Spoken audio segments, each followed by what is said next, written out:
नमस्कार साथी, इस वीडियो में हम चर्चा करेंगे एलएचबी के प्रश्न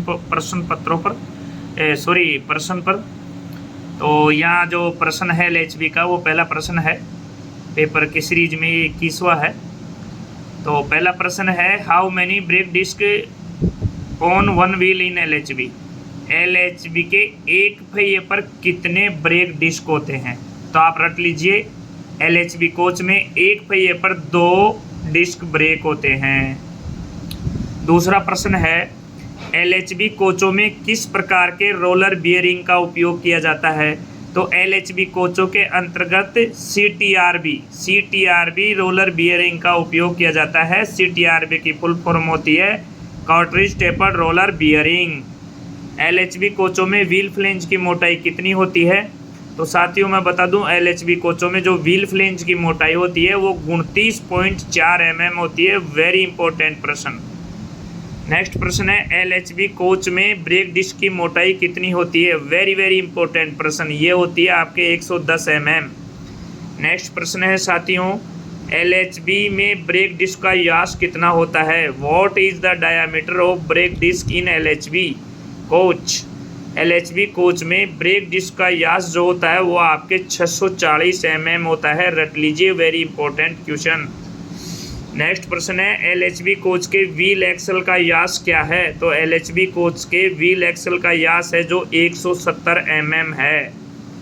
रट लीजिए साथियों, ये वेरी इंपॉर्टेंट क्वेश्चन मैं आपको बता रहा हूँ। इन्हीं में से आपके सीधे प्रश्न बढ़ेंगे एलएचबी कोच के। और एलएचबी कोच के प्रश्न एंड आंसर राजभाषा के प्रश्न आंसर जितने ही महत्व रखते हैं।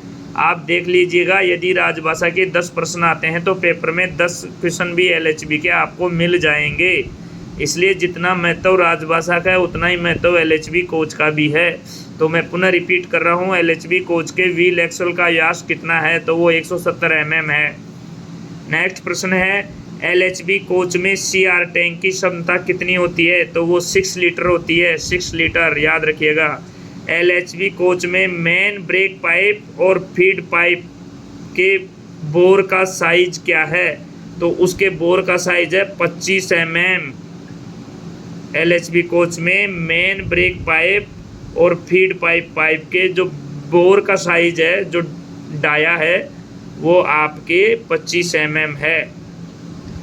एलएचबी कोच में ब्रेक सिलेंडर लाइन शाखा पाइप का व्यास कितना है? तो वो आपके है 18 mm। याद रखिएगा, 18 mm। Diameter of brake indicator pipe in LHB coach. LHB coach में ब्रेक इंडिकेटर पाइप का व्यास कितना होता है? फिर रिपीट कर रहा हूँ, diameter of brake indicator pipe in LHB coach. LHB coach में ब्रेक इंडिकेटर पाइप का व्यास कितना होता है? तो 10 mm होता है। वेरी इंपॉर्टेंट प्रश्न, रट लीजिएगा। नेक्स्ट प्रश्न है, जब ब्रेक इंडिकेटर एलएचबी कोच में लाल दिखाता है तो ब्रेक का मतलब क्या होता है? यानी कि लाल का मतलब यानी ब्रेक अप्लाइड हो गया, और हरे का मतलब होता है रिलीज्ड। लाल का मतलब होता है अप्लाइड और हरे का मतलब होता है रिलीज। तो दोनों याद रख लीजिए, दोनों प्रश्न याद कर लीजिए। यदि वो लाल के लिए पूछता है तो आपको अप्लाइड करना है। अप्लाइड का मतलब लाल और हरे का मतलब रिलीज्ड। नेक्स्ट प्रश्न शायद यही है, जब एलएचबी कोच में ब्रेक इंडिकेटर हरा दिखाता है तो ब्रेक होगा, तो वो रिलीज्ड होगा। नेक्स्ट है, कपलिंग ऑपरेशन के दौरान वाहन की गति कितनी होनी चाहिए? तो वो 2 से 3 किलोमीटर पर आवर होनी चाहिए कपलिंग के समय। कपलिंग के समय 2 से 3 किलोमीटर पर आवर। कपलिंग के समय, जब कपलिंग ऑपरेशन किया जाता है कोच का, उस समय 2 से 3 किलोमीटर होनी चाहिए। वेरी इंपॉर्टेंट प्रश्न। कपलिंग ऑपरेशन के दौरान कोच होने चाहिए तो ऑन ये स्ट्रेट ट्रैक में होने चाहिए। ये भी याद करने लायक प्रश्न है। तो नेक्स्ट प्रश्न है साथियों एलएचबी का, एलएचबी कपलर को गेज की सहायता से जांचना चाहिए। एवरी 3 मंथ्स में जांचना चाहिए। नेक्स्ट प्रश्न बोल रहा हूँ फिर एलएचबी का बहुत ही इंपॉर्टेंट प्रश्न है साथियों, the LHB coupler should be checked by help of gauge at. LHB coupler को गेज की सहायता से जांचना चाहिए, तो एवरी 3 मंथ्स पे जांचना चाहिए। नेक्स्ट प्रश्न है वो भी एलएचबी का है, LHB coach jaw gap gauge test तब किया जाता है जब पोर में पोर होता है, तो वो क्लोज्ड पोजीशन में होता है। मैं एक बार फिर रिपीट कर रहा हूँ, ये बहुत ही इंपॉर्टेंट प्रश्न है, वेरी वेरी इंपॉर्टेंट प्रश्न है, रट लीजिएगा। The LHB coach jaw gap test, जो गैप टेस्ट, रट लीजिएगा, याद कर लीजिएगा इसको बहुत अच्छी तरह से, ये वेरी वेरी इंपॉर्टेंट प्रश्न है। The LHB coach jaw gap gauge test is perform when knuckle is, तो कब किया जाता है, जब वो क्लोज्ड पोजीशन में हो, आप कहीं ओपन पोजीशन कर दो, ये सिर्फ क्लोज पोजीशन में ही होता है जो गैप गेज टेस्ट होता है, जो ओनली क्लोज पोजीशन में होता है, याद रखिएगा। नेक्स्ट है LHB कोच में प्राइमरी डैम्पर्स देने का क्या उद्देश्य है, तो यहाँ जो डैम्पर्स होते हैं वो 4 होते हैं, 4 प्राइमरी डैम्पर्स होते हैं, 2 सेकेंडरी होते हैं, 1 लेटरल होता है, 2 यार डैम्पर्स होते हैं। तो यहाँ प्राइमरी डैम्पर्स का पूछा है, तो टू इम्प्रूव प्राइमरी सस्पेंशन, ये प्राइमरी सस्पेंशन के लिए प्राइमरी डैम्पर्स दिए जाते हैं। नेक्स्ट है what is the purpose to provide yaw dampers in LHB coaches, तो ये जो शॉक एब्जॉर्बर में आते हैं, और शॉक एब्जॉर्बर 4 प्रकार के होते हैं, प्राइमरी, सेकेंडरी, लेटरल और या, और इसमें 4 प्राइमरी होते हैं, 2 सेकेंडरी होते हैं, 1 लेटरल होता है, और आपके 2 या डैम्पर होते हैं। तो या डैम्पर की बात हो रही है कि इसका जो what is the purpose to provide yaw dampers in LHB coach, yaw damper का लगाने का क्या उद्देश्य है, LHB कोच में या डैम्पर्स लगाने का उद्देश्य क्या है, तो वो रोलिंग मोशन को मिनिमाइज करता है, याद रखिएगा। LHB में गैंगवे ब्रिज माउंट के लिए प्रदान किया गया है, तो उसके लिए प्रदान किया गया है between 2 coaches, gangway bridge mounting जो प्रदान किया गया है, तो वो 2 कोचों के बीच में प्रोवाइड, ये ब्रिज बिटवीन 2 कोचेज, 2 कोचों के मध्य ब्रिज का काम।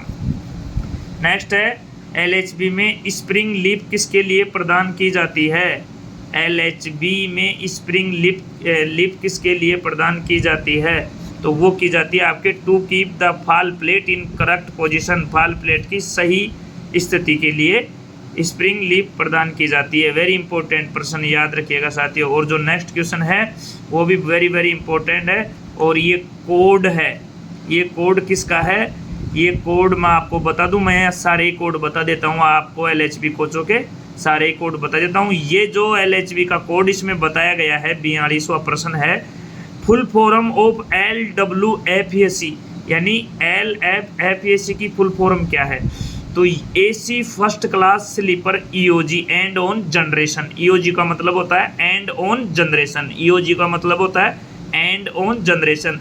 और ये जो LW लिखा हुआ है ये LHB कोच का कोड है, और FAC आता है फर्स्ट AC के लिए।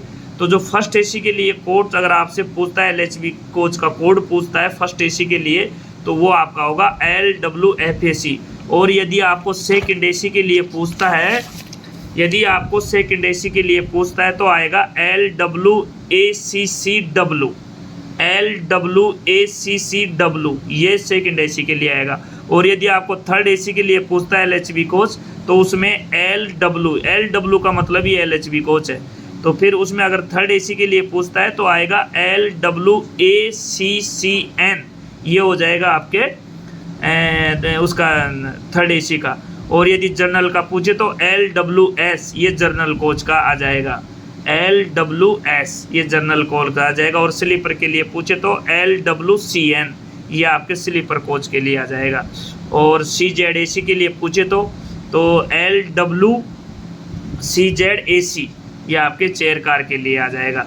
और इसमें सबसे बड़ा जो इम्पोर्टेंट है वो इम्पोर्टेंट है कि LHB कोच के पावर कार का कोड पूछता है, LHB कोच के पावर कार्ड का कोड पूछता है। मैं फिर रिपीट कर रहा हूँ, आप बहुत अच्छे से ध्यान में रखिएगा। LHB कोच के पावर कार कोच का कोड पूछता है तो वो होता है WLRRM, उसका कोड होता है। और उसमें जो बोगी लगाई जाती है वो 16.25 टन की लगाई जाती है, याद रखिएगा साथियों।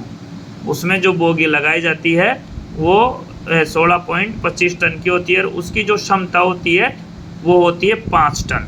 ये 5 टन, 16.25 टन, और LHB कोच के पावर कार का जो कोड होता है वो होता है WLRRM। ये आपको बहुत ही अच्छे तरीके से याद रखना है साथियों। तो ये LHB कोच से महत्वपूर्ण प्रश्न थे। हाँ, मैं LHB कोच से और यहाँ महत्वपूर्ण प्रश्न थोड़ा बता देता हूँ कि LHV कोच में जो ब्रेक पैड की जो न्यू साइज़ होती है, ब्रेक पैड की जो न्यू साइज़ होती है वो 35 mm होती है और कंडम की साइज़ होती है जो 7 mm यानी 7 mm होती है। तो ये प्रश्न भी मैं आपको एक्स्ट्रा बता रहा हूँ, इसमें याद रखिएगा। LHV कोच के जो ब्रेक पैड की न्यू ब्रेक पैड की जो साइज़ होती है वो 35 mm होती है। ये मोस्ट इम्पोर्टेंट प्रश्न है इसलिए बता रहा हूँ। और जो कंडम साइज़ होती है वो 7 mm होती है। तो ये भी आप याद रखिएगा। तो चलो साथियों, ये थे LHV कोच के वेरी इंपॉर्टेंट प्रश्न। तो धन्यवाद साथियों, फिर मिलेंगे अगले वीडियो में। तब तक के लिए दीजिए आज्ञा, नमस्कार। हाँ, एक मैं इसमें और बता देता हूँ आपको, सीटों की संख्या के बारे में भी बता देता हूँ। चलो सीटों की संख्या के बारे में कभी अगले वीडियो में करेंगे। तब तक के लिए दीजिए आज्ञा, नमस्कार। थैंक यू वेरी मच, धन्यवाद साथियों।